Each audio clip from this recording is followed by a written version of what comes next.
홈팀 마치다 포메이션은 3-4-3이며 후지오는 전방에서 폭발적인 침투와 골 결정력을 갖췄다. 니시무라는 측면에서 드리블과 컷백으로 찬스를 만드는 유형이지만 압박 강도가 높아지면 전진성이 떨어진다. 시모다는 중원에서 전환 패스와 수비 지원을 병행하나 강한 압박을 받으면 패스 정확도가 흔들린다. 최근 홈 경기에서는 수비 블록을 촘촘히 유지하지만 중앙 압박을 당하면 전방 전개가 느려지는 단점이 있다. 원정팀 비셀곱의 포메이션은 4-2-3-1이며 사사키는 측면에서 안정적인 수비와 공격 가담을 모두 수행한다. 에리크는 이선에서 연계와 돌파를 겸비하며 상대 박스 근처에서 결정적인 패스를 공급한다. 미야시로는 전방에서 제공권과 침투 타이밍이 탁월의 한 번의 기회로 흐름을 바꿀 수 있다. 최근 원정 경기에서도 전방 압박과 중원 장악을 동시에 성공시키며 경기 초반부터 주도권을 가져오는 장면이 많았다. 마치다는 수비 조직력은 있지만 강한 압박을 받으면 전방 전개가 막히는 한계를 보인다. 비셀고베는 전술 완성도와 압박 강도, 그리고 후반 체력 유지에서 모두 위에 있다. 이번 경기는 원정팀이 경기 주도권을 쥐고 후반에 승부를 결정지을 가능성이 높다. 홈팀 나고야 포메이션은 3-4-3이며 나가이는 빠른 침투와 박스 안마무리에 강점을 지닌다.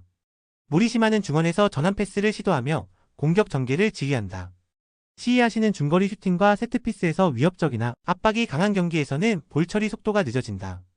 최근 홈 경기에서는 공격 전개가 단조로워지고 전방 압박이 풀리면 수비 라인 간격이 벌어지는 약점이 드러났다. 원정팀 교토퍼플상과 포메이션은 4-3-3이며 나가사와는 제공권과 마무리 집중력에서 강점을 발휘한다. 마르쿠 툴리오는 전방 압박과 연계의 플레이로 공격 흐름을 만들어낸다.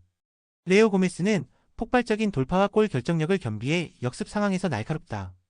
최근 원정 경기에서도 측면 돌파와 중앙 침투를 병행하며 후반 체력 우위를 바탕으로 경기 흐름을 가져오는 장면이 많았다.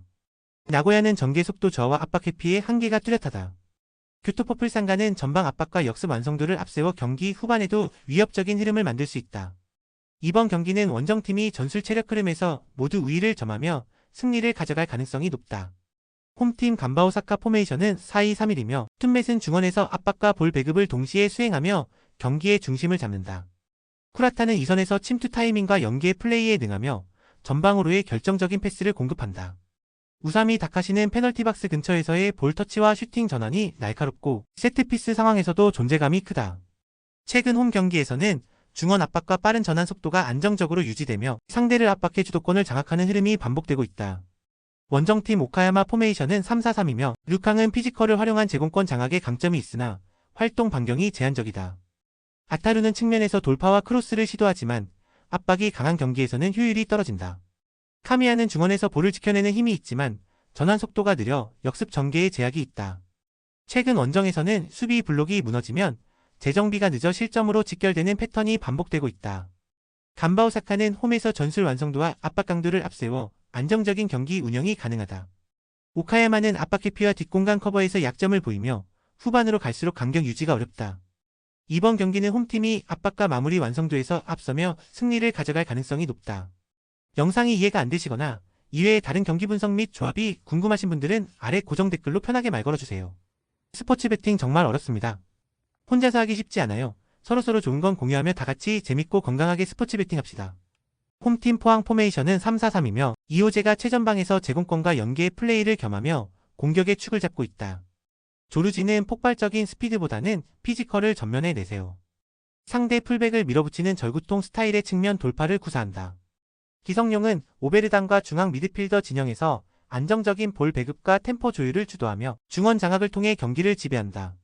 홈 경기에서 포항은 높은 점유율과 다양한 전개 패턴으로 상대를 압박하며 세트피스 중거리 측면 돌파를 고루 활용하는 다변화된 공격 루트를 보유하고 있다. 특히 조르지의 피지컬 돌파는 후반전에도 위력을 발휘해 상대 수비 라인의 체력을 갉아먹는 요소가 된다. 원정팀 광주 포메이션은 4-4-2이며 헤이스가 전방에서 마무리와 연계 모두를 책임진다. 신창무와 최경록은 중원에서 기동성과 전진 패스를 전개하지만 최근 팀의 핵심 공격 자원인 아사니가 태업 논란에 휩싸이며 전력 운용이 불안하다. 이미 이란 에스테그랄에서 아산이 영입 오피셜이 발표된 만큼 이정효 감독이 그를 기용할지 여부는 불투명하다. 아사니가 제외될 경우 측면 돌파와 크로스 박스 안에서의 결정력은 눈에 띄게 떨어질 가능성이 높다. 결국 광주는 공격 속도와 마무리에서 모두 약세가 될 수밖에 없으며 포항의 중원 장악과 압박에 장기간 시달릴 위험이 크다. 포항은 조르지의 피지컬 돌파와 기성용 오베르단의 중원 지배력을 기반으로 경기를 풀어갈 수 있다. 광주는 아사니의 출전 불투명과 전력 누수로 인해 전술적 다양성이 줄어든 상태다. 전체적인 흐름과 전술 완성도에서 포항이 확실히 우위에 있다. 홈팀 대전 포메이션은 4-3-3이며 주민규는 제공권보다는 상대 수비를 등지고 주고받는 연계 플레이에 강점이 있으며 페널티 박스 안에서의 골 결정력이 탁월하다. 정재인은 측면에서 폭넓게 움직이며 크로스와 침투를 통해 공격 전개를 지원하고 김현욱은 중원에서 템포를 조율하며 빠른 전환을 이끈다. 황선홍 감독은 시즌 초반 반짝 성적을 냈지만 이후 하락세를 면치 못했고 구단의 선수 보강에도 불구하고 후반에는 주민규 구택 투톱을 세운 단순한 롱볼 전개에 의존하는 모습이 두드러진다. 페널티 박스 안에서 위협적인 주민규라는 확실한 무기를 보유했음에도 이를 다양하게 활용할 전술 설계가 부족해 상대의 수비 대응에 쉽게 막히는 경향이 있다. 원정팀 수원FC 포메이션은 4-5-1이며 사박이 최전방에서 절정의 골 감각을 유지하며 마무리를 책임진다. 윌리안은 전형적인 크랙 유형의 외국인 공격수로 개인 기량과 방향 전환, 패스 타이밍으로 상대 측면 수비 조직을 무너뜨리는 데 특화돼 있다. 안현범은 측면 터치라인을 따라 빠르게 전진하며 직선적인 돌파와 오버래핑으로 위협적인 크로스를 공급한다. 여름 이적 시장에서 이 두 명의 측면 자원이 합류한 이후 수원FC의 공격 전개는 한층 날카로워졌고 사박과의 연계가 매끄럽게 맞물리며 득점 루트가 다양해졌다. 강등권을 벗어나야 한다는 절박한 상황이 전술 집중력과 압박 강도를 높이며 경기 전반에 걸쳐 투지 있는 플레이로 이어지고 있다. 수원FC는 윌리안의 창의적인 크랙 플레이, 안현범의 직선적인 측면 돌파, 사박의 날카로운 마무리가 완벽하게 조화를 이루고 있다. 대전은 주민규라는 확실한 골기터를 보유했지만 페널티 박스 안에서의 장점을 극대화할 전술 설계와 변칙 운용이 부족하다. 심리 전술 공격 루트 모든 측면에서 우위의 수원FC가 경기 흐름을 가져갈 가능성이 높다. 홈팀 크리스탈 팰리스 포메이션은 3백 기반의 3-4-3이며 은케티아는 페널티 박스 안에서 한 템포 빠른 마무리를 시도하는 전형적인 골기터지만 측면으로 빠져나오는 움직임은 제한적이다. 에두아르는 순간적인 침투 타이밍과 발밑 기술이 뛰어나지만 상대 압박이 강해지면 연계가 끊기는 경향이 있다.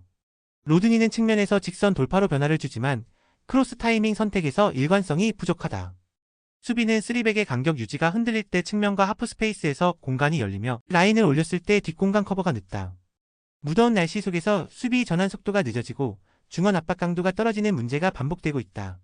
원정팀 리버풀 포메이션은 4-2-3-1이며 에키티케는 장신의 피지컬을 기반으로 공중 경합과 전방 압박에서 존재감을 드러내며 연계 패스 타이밍이 부드러운 스트라이커다. 살라는 우측에서 절묘한 컷인과 왼발 마무리로 위협을 주며 순간 가속으로 수비 라인을 무너뜨리는 데 능하다. 각포는 유연한 볼키핑과 중거리 슈팅이 강점이며 좌우 전환 시 속도감을 실어주는 역할을 한다.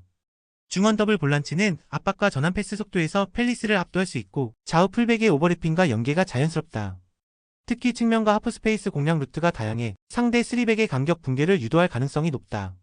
리버풀은 측면과 중앙을 오가는 공격 루트의 변주가 가능하고 전방 압박 강도가 높은 팀이다. 반면 팰리스는 전개 속도에서 밀리며 수비 라인 간격이 벌어질 때 위험 노출이 크다.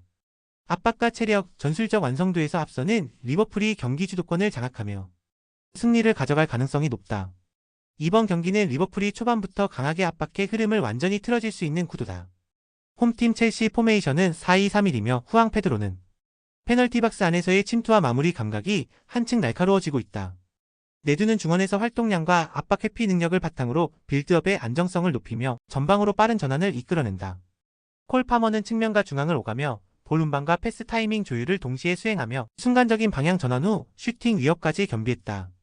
최근 경기에서는 전방 압박과 짧은 패스 전개가 조화를 이루며 공격 루트의 다양성이 뚜렷하게 살아나고 있다. 원정팀 AC밀란 포메이션은 3-5-2이며 하파엘 레앙은 폭발적인 돌파와 개인기로 변수를 만들지만 강한 압박에 직면하면 볼 소유 시간이 짧아진다. 로프터스 치크는 중원에서 제공권과 전진 패스를 동시에 시도하나 측면 커버 범위가 넓어질 때는 수비 가담이 늦다. 플리식은 순간 스피드와 침투가 위협적이지만 최근 경기에서는 마무리 선택에서 기복이 있었다. 특히 밀란은 전방 압박이 길어질수록 후방 라인의 위치 조율이 흔들리는 경향을 보이고 있다. 첼시는 전방과 중원의 연계가 점점 안정화되며 경기 내내 압박 강도를 유지할 수 있는 팀으로 변모하고 있다. AC밀란은 강한 압박 앞에서 전개와 뒷공간 커버 모두 흔들리는 모습이 반복되고 있다. 공격 루트 다양성과 홈에서의 안정감을 감안하면 첼시가 승부를 가져갈 가능성이 높다.